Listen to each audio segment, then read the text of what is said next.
Hello, and welcome to the reading of The Glass Dog by Frank Baum. It's the second story of the 4-story series that I'm going to be reading by this author, and I hope you enjoy it. So without further ado, I shall begin. The Glass Dog by Frank Baum. An accomplished wizard once lived on the top floor of a tenement house and passed his time in thoughtful study and studious thought. What he didn't know about wizardry was hardly worth knowing, for he possessed all the books and recipes of all the wizards who had lived before him, and moreover, he had invented several wizardments himself.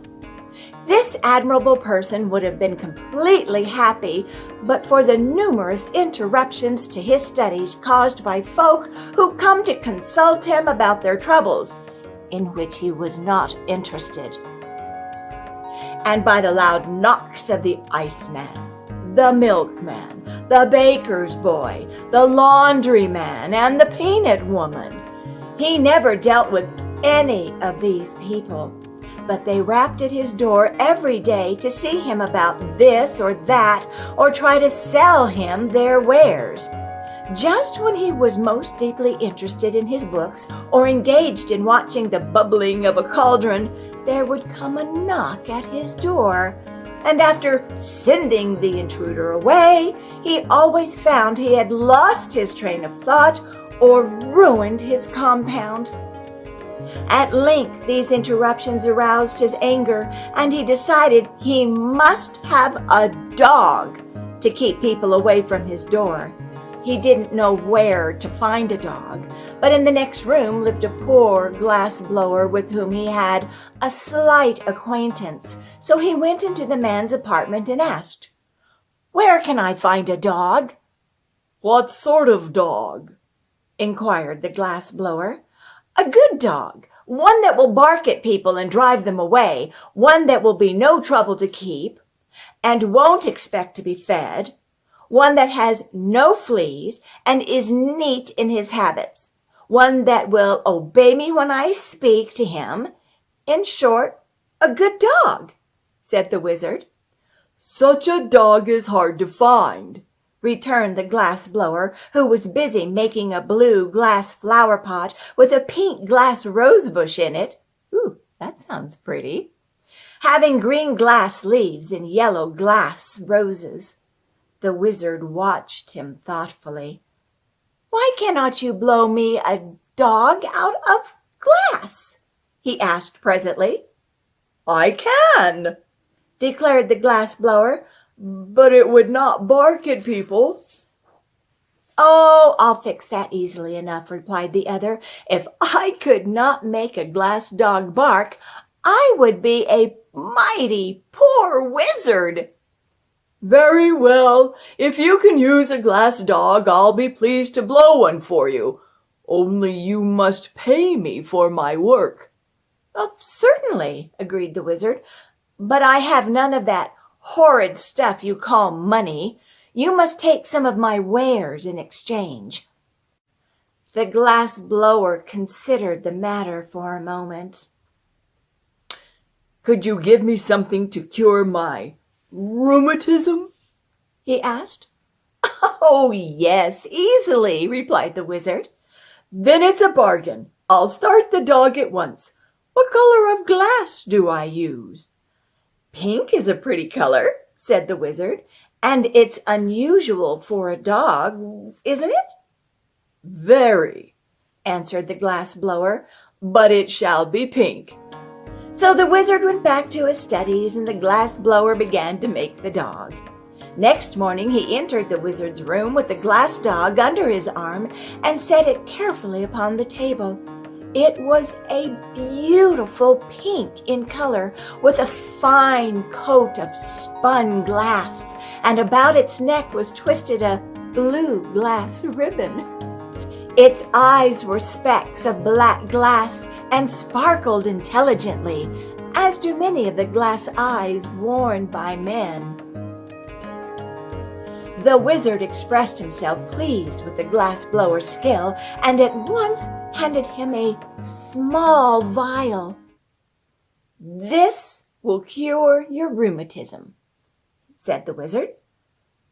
"But the vial is empty," protested the glassblower. "Oh, no, there is 1 drop of liquid in it," was the wizard's reply. "Will 1 drop cure my rheumatism?" inquired the glassblower in wonder.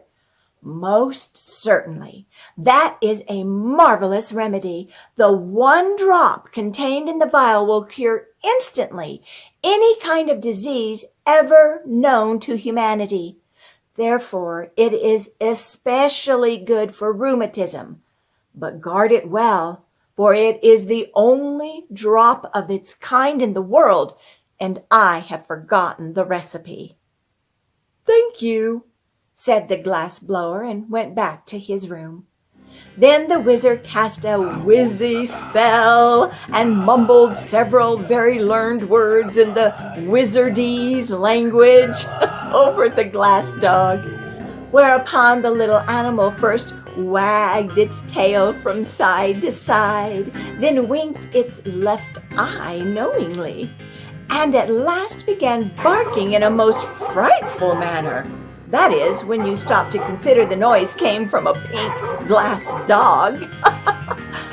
There is something almost astonishing in the magic arts of wizards, unless, of course, you know how to do the things yourself, when you are not expected to be surprised at them. The wizard was as delighted as a schoolteacher at the success of his spell, although he was not astonished. Immediately he placed the dog outside his door, where it would bark at anyone who dared knock, and so disturb the studies of its master. The glassblower, on returning to his room, decided not to use the 1 drop of wizard cure all just then. "My rheumatism is better today," he reflected, "and I will be wise to save the medication for a time when I am very ill, when it will be of more service to me." So he placed the vial in his cupboard and went to work blowing more roses out of glass. Presently he happened to think the medicine might not keep, so he started to ask the wizard about it. But when he reached the door, the glass dog barked so fiercely that he dared not knock, and returned in great haste to his own room. Indeed, the poor man was quite upset at so unfriendly a reception from the dog he himself had carefully and skillfully made. The next morning, as he read his newspaper, he noticed an article stating that the beautiful Miss Midas, the richest young lady in town, was very ill, and the doctors had given up hope of her recovery. Oh dear. The glassblower, although miserably poor, hard-working, and homely of feature, was a man of ideas. He suddenly recollected his precious medicine and determined to use it to better advantage than relieving his own ills. He dressed himself in his best clothes, brushed his hair, combed his whiskers, washed his hands, tied his necktie, blackened his shoes, and sponged his vest, and then put the vial of magic cure-all in his pocket. Next, he locked his door, went downstairs, and walked through the streets to the grand mansion where the wealthy Miss Midas resided. Oh, what a wonderful man he is! What a joy that he is going to do something for someone else other than himself. Good for him. The butler opened the door and said, "No soaps, no chromos, no vegetables, no hair oil, no books, no baking powder. My young lady is dying, and we're well supplied for the funeral." The glassblower was grieved at being taken for a peddler. "My friend," he began proudly, but the butler interrupted him, saying, "No tombstones either. There's a family graveyard and the monument's built." "The graveyard won't be needed if you will permit me to speak," said the glass-blower. "No doctors, sir. They've given up my young lady, and she's given up the doctors," continued the butler calmly. "I'm no doctor," returned the glass-blower. "Nor are the others. But what is your errand?" "I call to cure your young lady by means of a magical compound." "Step in, please, and take a seat in the hall. I'll speak to the housekeeper," said the butler more politely. So he spoke to the housekeeper, and the housekeeper mentioned the matter to the steward, and the steward consulted the chef, and the chef kissed the lady's maid and sent her to see the stranger. Thus are the very wealthy hedged around with ceremony, even when dying. When the lady's maid heard from the glass-blower that he had a medicine which would cure her mistress, she said, "I'm glad you came." "But," said he, "if I restore your mistress to health, she must marry me." "I'll make inquiries and see if she's willing," answered the maid, and went at once to consult Miss Midas. The young lady did not hesitate an instant. "I'd marry any old thing rather than die," she cried. "Bring him here at once."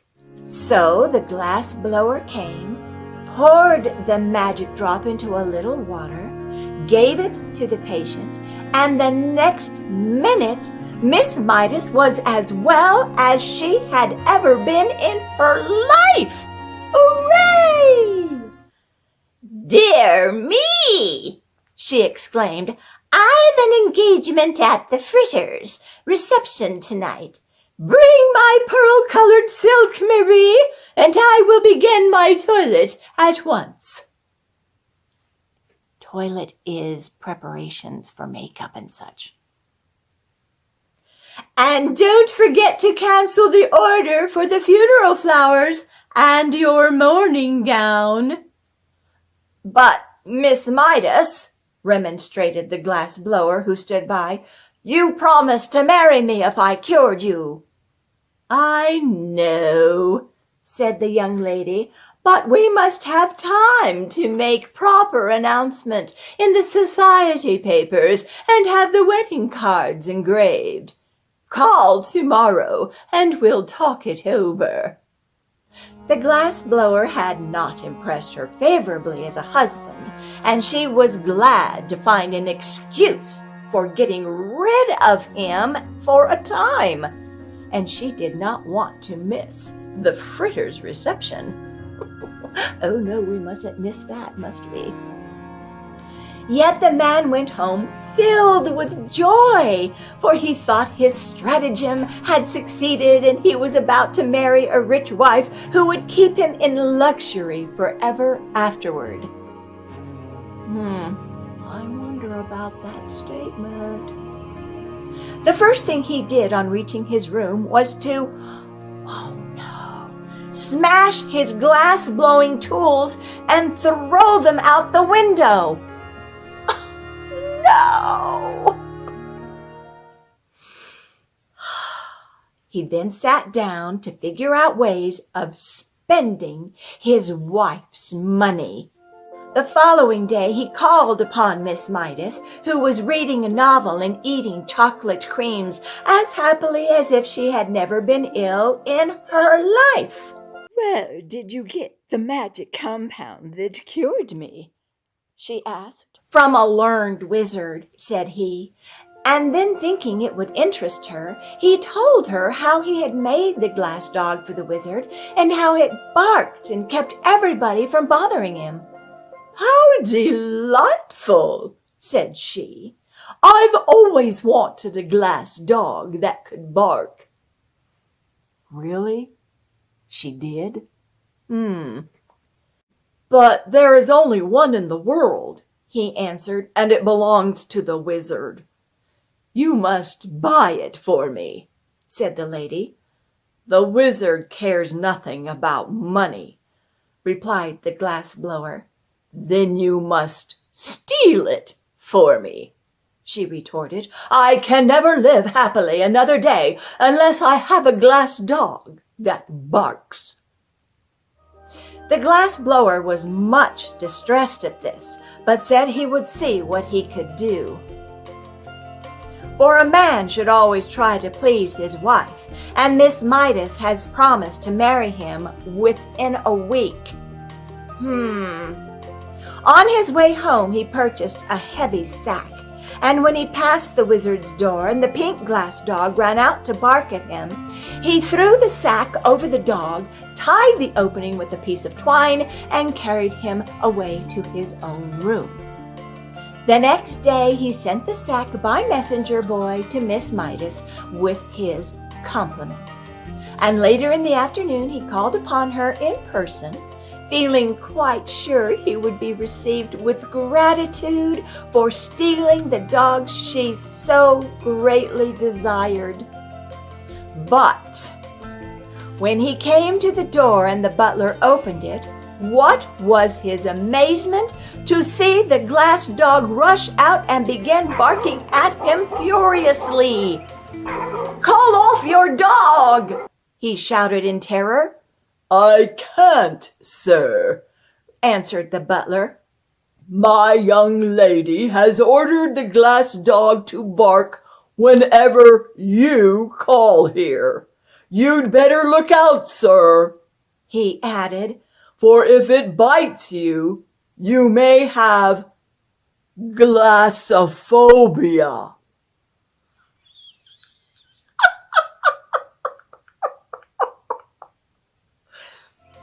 This so frightened the poor glass blower that he went away hurriedly. But he stopped at a drugstore and put his last dime in the telephone box so he could talk to Miss Midas without being bitten by the dog. "Give me PELF 6742, he called. "Hello, what is it?" said a voice. "I want to speak with Miss Midas," said the glass blower. Presently a sweet voice said, "This is Miss Midas. What is it?" "Why have you treated me so cruelly and set the glass dog on me?" asked the poor fellow. "Well, to tell the truth," said the lady, "I don't like your looks. Your cheeks are pale and baggy. Your hair is coarse and long. Your eyes are small and red. Your hands are big and rough, and you are bow-legged."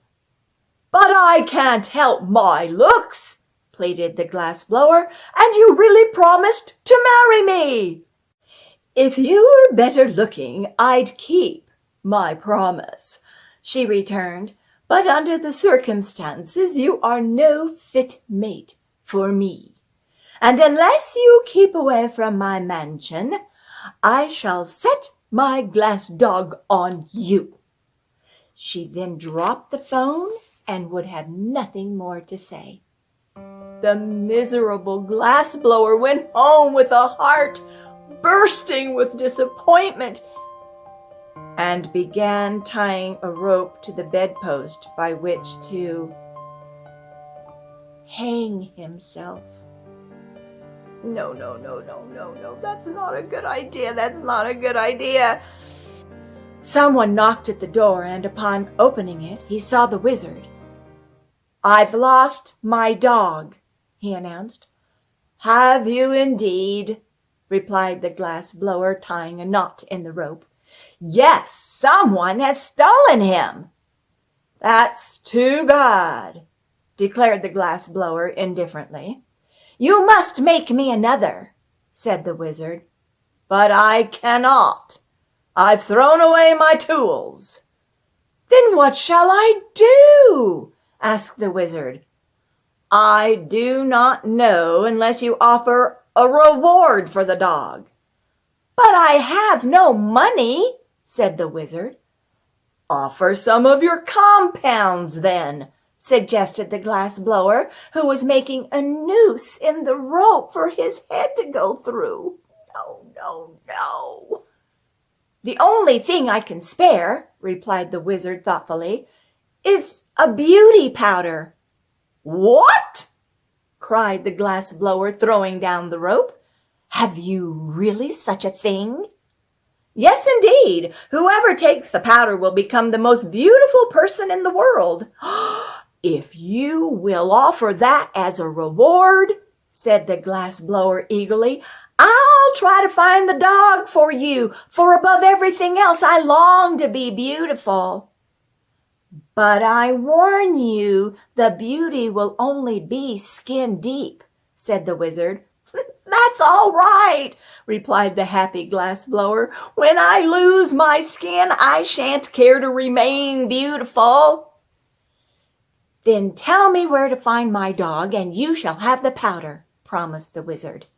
So the glass blower went out and pretended to search, and by he returned and said, I've discovered the dog. You will find him in the mansion of Miss Midas. The wizard went at once to see if this was true, and sure enough, the glass dog ran out and began barking at him. Then the wizard spread out his hands and chanted a magic spell, which sent the dog fast asleep. When he picked him up and carried him to his own room on the top floor of the tenement house. Afterward, he carried the beauty powder to the glass blower as a reward, and the fellow immediately swallowed it and became the most beautiful man in the world. The next time he called upon Miss Midas, there was no dog to bark at him, and when the young lady saw him, she fell in love with his beauty at once. If only you were a count or a prince, she sighed, I'd willingly marry you. But I am a prince, he answered, the prince of dog blowers. Ah, said she, then if you are willing to accept an allowance of $4 a week, I'll order the wedding cards engraved. The man hesitated, but when he thought of the rope hanging from his bedpost, he consented to the terms. So they were married, and the bride was very jealous of her husband's beauty and led him a dog's life.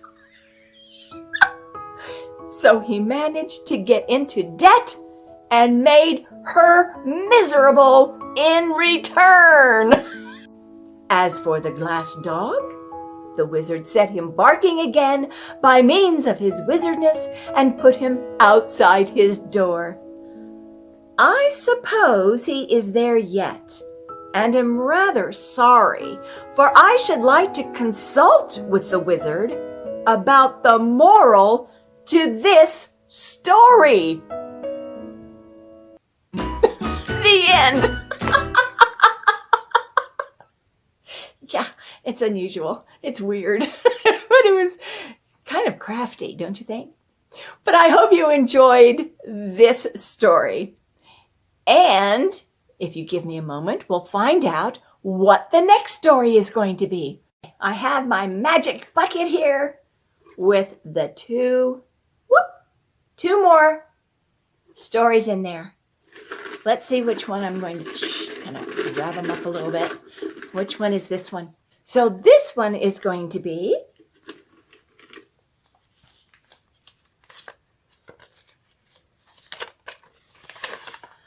The Magic Bonbons.